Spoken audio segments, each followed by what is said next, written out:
Pernikahan kontrak dengan mafia cantik. Episode 49. Mengimbangi ciuman. Winda pun memajukan wajahnya, mengecup John seketika. John terkejut, namun langsung membalas ciuman itu. John pun membawa Winda pulang ke rumah. Seperti tanpa merasa beban, John menggendong Winda sampai ke dalam kamar mereka. Sesampainya di dalam kamar mereka kembali melanjutkan sesi ciuman yang terhenti saat di mobil tadi.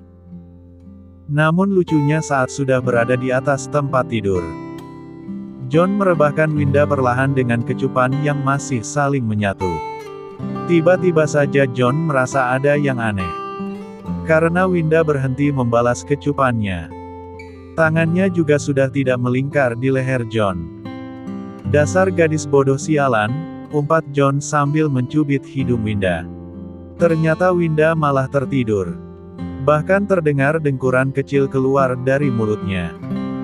John hanya bisa geleng-geleng dan memijit batang lehernya yang menegang. "Sialan kau Winda, kau sudah membuat sesuatu bangun. Tapi kau malah tidur, ah!" John terus menggerutu. Bagaimana tidak jika dia sudah berangan-angan untuk melakukan aksi panas. Tapi malah ditinggal tidur. Kepalanya berdenyut-denyut menahan sesuatu yang di bawah sudah menegang. "John!" Winda memanggil nama John. "John, kau di mana? Ayo kemari dan kecup aku." Ia kembali merayu tidak jelas. Dengan mata yang masih menutup dan bibir yang mengerucut. Menciumi guling. John pun tertawa geli melihat tingkah lucu Winda yang sedang mabuk. Seketika rasa kecewanya hilang. John semakin yakin jika dia sangat mencintai Winda, dan tidak bisa lama-lama marah pada gadis itu. "Baiklah, kemari aku akan mengecupmu." John merangkak naik ke atas tempat tidur mendekati wajah Winda. Lalu mengecup penuh kasih sayang kening Winda dan mengusap lembut wajah gadis itu. "John, kau sangat tampan," ucap Winda tersenyum dengan pipi yang merah. Matanya terbuka sedikit lalu mengacak-acak rambut John dan berkata, "Aku sangat mencintaimu John." "Aku juga mencintaimu Winda, istirahatlah sayang." John pun beranjak dari tempat tidur. Ia membukakan sepatu yang Winda kenakan. Lalu dengan penuh perhatian ia menggantikan pakaian istrinya itu, dengan piyama tidur. Menghapuskan riasannya dengan kain basah hangat. John sudah seperti suami idaman pada umumnya. Begitu perhatian dan hangat memperlakukan sang istri. Setelah selesai ia pun ikut bergabung di tempat tidur. Tidur dengan memeluk Winda dari belakang. Sambil menghirup aroma tubuh Winda, John bisa tidur dengan nyaman. Tanpa Winda apalah arti hidup John? Ia selalu merasa kesepian dan merindukan sosok ibu di sampingnya. Namun dengan adanya Winda dan Naya yang tinggal bersamanya, membuat hidup John perlahan berubah dan berwarna. Keesokan paginya, cahaya matahari menyilaukan mata Winda. Matanya pun mengerjap beberapa kali sebelum akhirnya benar-benar terbuka. Winda merentangkan tangannya ke atas, untuk merenggangkan otot-ototnya. Namun tak sengaja sikutnya mengenai wajah John. Winda terkejut sontak ia langsung bangun dan duduk. Dia tidak terbangun. Gumamnya pelan. Tidak ada tanda-tanda John terganggu dengan sikut Winda tadi. Masih terlelap dengan nyamannya. Winda pun tersenyum memandangi wajah sendu suaminya itu. "Aku yang mabuk, tapi dia yang tidur nyenyak." Sampai-sampai tidak sadar jika wajahnya tersentuh, sepertinya dia begitu kelelahan, ucap Winda seraya mengusap wajah John dengan lembut. Karena tak ingin membangunkan John, Winda beranjak dari tempat tidur dengan perlahan. Lalu segera masuk ke dalam kamar mandi. Ia bersiap-siap untuk pergi bekerja. Saat sudah selesai bersiap dan rapi, ia kembali ke dalam kamar. Mendapati John yang ternyata sudah bangun, pria dingin itu berdiri di balkon kamar. Membiarkan cahaya matahari menghangatkan tubuhnya. Dari belakang Winda berjalan mengendap-endap menghampiri John. lalu memeluknya dari belakang. Apa yang kau lakukan di sini? Jika mau bunuh diri, jangan di pagi hari. Karena itu akan menakuti orang-orang di bawah sana, hihihi. Winda tertawa geli menggoda John yang sedang melamun itu. Dasar gadis bodoh, siapa bilang aku akan bunuh diri? Jika aku bunuh diri dan mati, siapa yang akan menjagamu? John berbalik badan. Ia tersenyum dan mengusap lembut pucuk kepala Winda dan menghujaninya dengan kecupan hangat. Cih, menjagaku. Maaf ya Tuan John Louis yang sangat pemarah, aku Winda Roses bisa menjaga diri sendiri. Tanpa dirimu pun aku bisa hidup, ucap Winda dengan tersenyum miring. Oh ya? Apa kau lupa semalam kau bilang apa padaku waktu mabuk? John tidak mau kalah. Winda terdiam, memangnya dia bilang apa? Winda tak mengingat kejadian semalam. Yang ia ingat adalah, dia duduk makan malam bersama para karyawan. Dan terbangun pagi hari sudah ada di atas tempat tidur. Winda mencoba mengingat-ingat namun tetap saja hasilnya nihil. Jangan tinggalkan aku John, kau sangat tampan, ayo cium aku. John memperagakan cara bicara Winda dan raut wajahnya semalam. Pipi Winda memanas dan memerah. Apa benar dia berkata seperti itu? Sangat memalukan sekali pikirnya. Kau sudah tahu jika tidak bisa minum terlalu banyak, kenapa kau tetap saja minum Winda? Tak salah jika pria dingin ini mengatai dirimu bodoh, karena kau memang sangat bodoh. Ya, kau pasti bohong. Aku tidak mungkin berkata dan bertingkah menjijikkan seperti itu.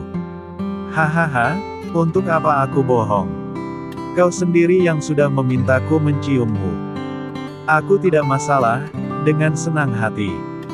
Aku akan memberikan seluruh jiwa bahkan tubuhku untukmu sayang. John mendekatkan wajahnya pada Winda. Winda yang gugup sontak memalingkan wajahnya yang memerah. John pun tergelak, melihat wajah Winda yang merah dan tingkahnya yang lucu. Hahaha, dasar gadis bodoh. Minggir, aku mau mandi.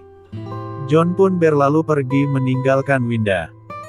Gadis itu nampak sangat gusar mengingat-ingat kejadian semalam yang sangat memalukan.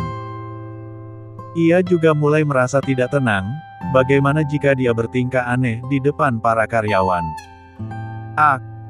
Winda berteriak frustasi dan merutuki dirinya sendiri yang sudah melakukan hal aneh semalam. Winda hanya bisa berharap jika dia tidak melakukan kesalahan pada rekan kerjanya. Pintu lift tertutup lalu mulai turun ke lantai di mana departemen tempat Winda bekerja berada.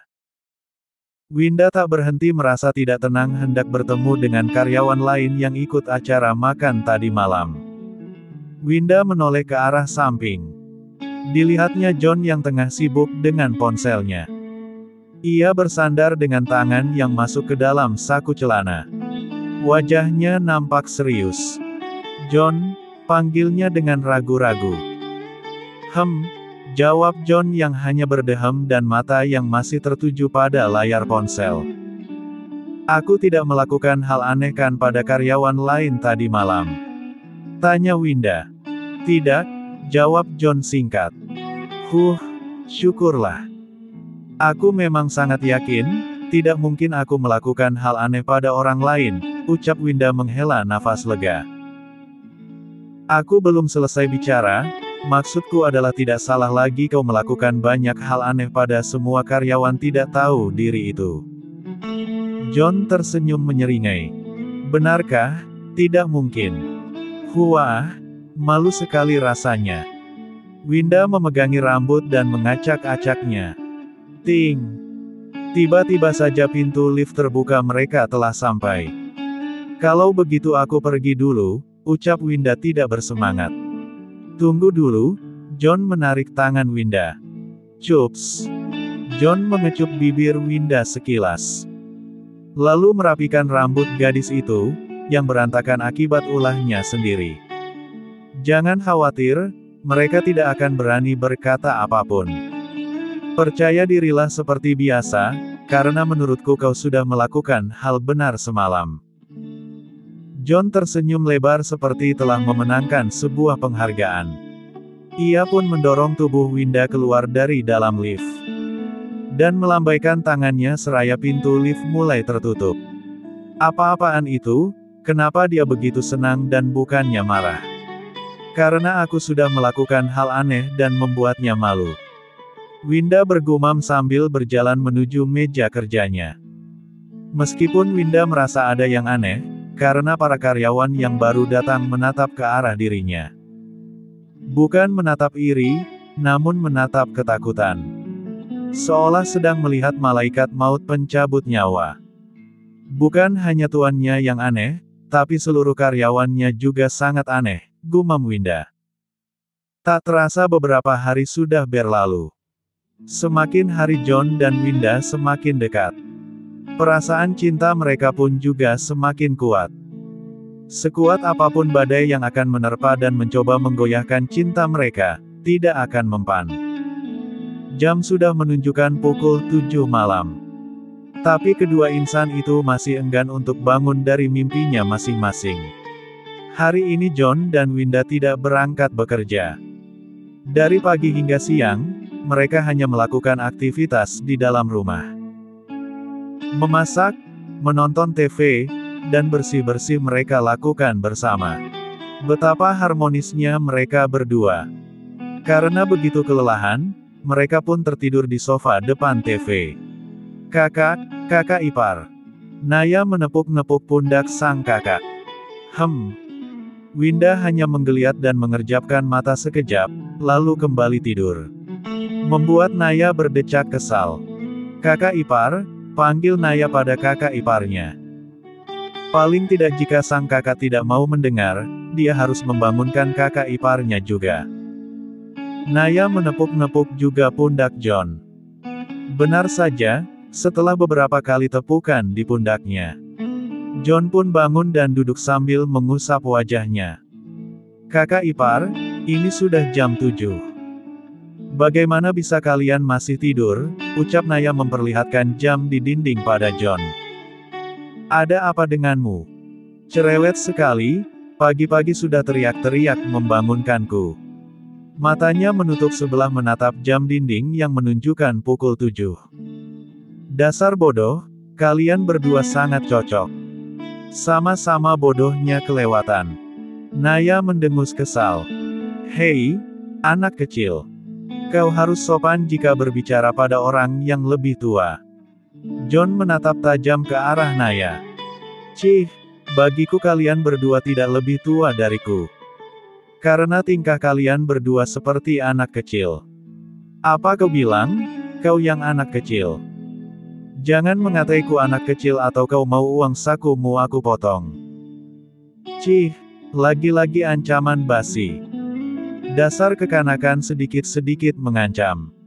Naya terus berdecih dan memutar bola matanya. John yang tidak terima pun segera beranjak dan berdiri di depan Naya sambil berkacak pinggang. Naya tertawa pelan, melihat keadaan kakak iparnya itu yang berantakan. Pakaiannya, rambutnya, dan wajahnya kusut seperti baju yang belum disetrika. Ah, ada apa sih pagi-pagi sudah ribut saja? Tidak bisa membuatku tidur dengan tenang. Winda berdecak kesal sembari duduk dan mengucek-ucek matanya. Naya yang mendengar perkataan kakaknya, kembali tertawa. Dia hanya bisa geleng-geleng kepala melihat kedua orang bodoh itu. Ya, kenapa kau malah tertawa? Dasar anak kecil tidak sopan, ucap Winda dengan raut wajah masam dan dahi yang mengkerut.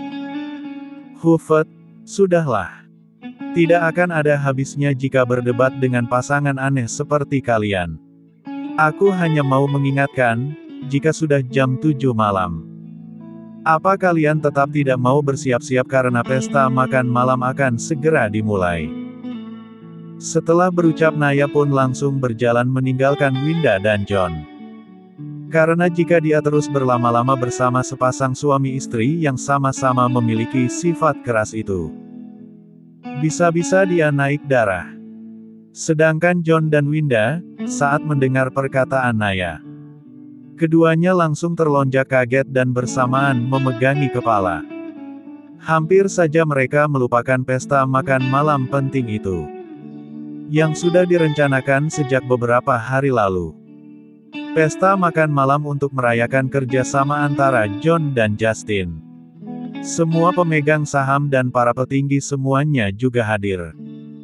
Begitupun dengan ayah Kevin yang datang jauh-jauh dari Beijing, hanya untuk acara pesta makan malam itu. Dia datang bersama dengan Gavin dan Regatha. Mungkin sekarang mereka sudah berada di function hall hotel yang akan menjadi tempat pesta tersebut dilangsungkan. Winda dan John pun berlari dengan panik ke dalam kamar mereka. Keduanya bersamaan hendak masuk ke dalam kamar mandi. Mereka pun terdiam saling menatap. "Lady first," ucap Winda. "No, I'm the boss," sahut John dengan percaya diri. "Dasar keras kepala," dengus Winda sangat kesal. Ia pun memilih untuk mengalah, membiarkan John masuk terlebih dulu. Winda menunggu dengan duduk di atas tempat tidur sambil memainkan ponsel. John tersenyum dengan lebar, merasa sudah memenangkan perdebatan kali ini. Ia pun segera masuk ke dalam kamar mandi dan bersiap-siap terlebih dulu. Kini John telah rapi dengan menggunakan setelan jas smart casualnya. Dia berdiri di depan cermin sambil mengancing satu persatu kancing jas dan memakai arloji mewah di lengan kirinya. Setelah itu dia langsung bergegas keluar dari kamar, menemui Ken dan Naya yang tengah duduk di ruang santai. "Lihatlah, akhirnya kakak iparku yang bodoh sudah datang," celetuk Naya dengan mata yang berputar. John menjatuhkan dirinya tepat di sebelah Naya. Merasa perkataan Naya tidak penting, ia pun memilih diam tak menjawab. "Bagaimana dengan pestanya, apa semuanya berjalan lancar?" tanya John pada Ken. "Semua berjalan lancar Tuan, meja VIP Anda juga telah disiapkan. Para tamu undangan juga sudah hadir, termasuk teman-teman dari media massa," jawab Ken. "Bagaimana dengan dia, apa juga sudah hadir?" tanyanya lagi, dengan enggan menyebutkan nama. Membuat Naya yang mendengar mengernyit heran dan bertanya-tanya siapa yang dimaksud sang kakak ipar. Namun tidak dengan Ken, dia sudah mengerti siapa yang dimaksud oleh tuannya. Ia pun menjawab dengan sigap, "Tuan Justin juga sudah hadir, dia menunggu kehadiran Tuan." "Oh, biarkan saja dia menunggu." Seketika itu juga Naya tergelak. Tawanya pecah, sampai-sampai kedua pria itu menatap heran padanya. "Ada apa denganmu? Apa di sini ada yang lucu?" tanya John menatap sinis Naya. Sedangkan Ken hanya bisa tersenyum melihat tingkah Naya. "Sangat lucu, sangat-sangat lucu kakak ipar," jawab Naya. Masih ada tawa di dalam kalimat tersebut. "Kau sama saja dengan kakakmu, selalu menertawakan hal yang aneh dan tidak jelas." John memutar bola matanya dan memalingkan wajahnya. "Hei, jangan samakan aku dengan kakak. Karena kalian berdualah yang sama-sama bodoh dan kekanak-kanakan." "Benarkah?" "Benar." "Sudahlah, berdebat dengan anak kecil tidak akan ada habisnya." "Cih, kau yang anak kecil. Aku tahu kau pasti sedang cemburu pada Kak Justin kan? Aku juga tahu pasti dadamu berdebar-debar sangat cepat, memompa darah dingin dalam tubuhmu. Kau takut kakakku akan kembali terpesona dengan ketampanan Kak Justin, hahaha. Dek. Sialan, rasanya ingin sekali aku memberikannya pelajaran. Jika saja dia bukan adik istriku, mungkin sudah lama sekali aku menguburnya hidup-hidup." Umpatnya di dalam hati. John hanya bisa mengumpat di dalam hati saja. Karena dia tidak mau melawan perkataan Naya. Dia tahu tidak akan ada ujungnya. Karena itu John pun beranjak dari tempat duduk, hendak masuk ke dalam kamar. Namun tiba-tiba saja pintu kamar terbuka. Suara langkah kaki Winda yang mengenakan sepatu hak tingginya terdengar di telinga John.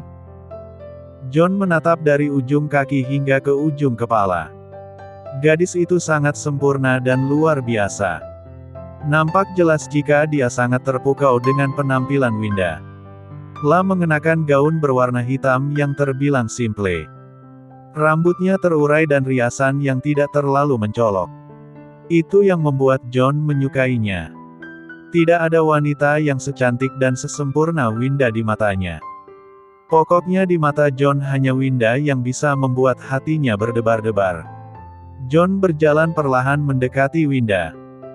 Dengan mata yang masih berbinar, membuat Winda jadi salah tingkah. Tangan John pun terulur meraih helaian rambut Winda, lalu menyelipkan di belakang daun telinganya. Winda menelan salivanya yang berat. Jantungnya berdegup kencang, tatapan mata John selalu saja membuatnya gugup. Apalagi sentuhan lembut tangannya, membuat seluruh tubuhnya bergetar. "Kau sangat cantik Winda," puji John dengan suara pelan. "Cih, apa-apaan kau ini? Selalu saja kata rayuan yang keluar dari mulutmu." Winda tersipu malu. Dehem Naya tiba-tiba membuat suasana romantis itu seketika lenyap. John dan Winda tersentak bersamaan, panik dan gugup dibuatnya. "Sangat menjijikkan, kalian tidak ingat jika ada aku dan Ken di sini," cetus Naya dengan sinisnya. Tidak mau terlalu lama mendengar omelan gadis itu.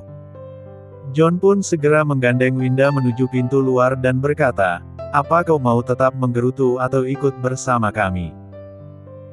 "Hufet, kalian sangat menyebalkan." Naya menghela nafas lalu berlari menghampiri kakak dan kakak iparnya itu. Disusul oleh Ken di belakangnya. Mereka pun berangkat bersama ke pesta makan malam tersebut, yang diselenggarakan di Function Hall lantai 15 hotel. Bersambung.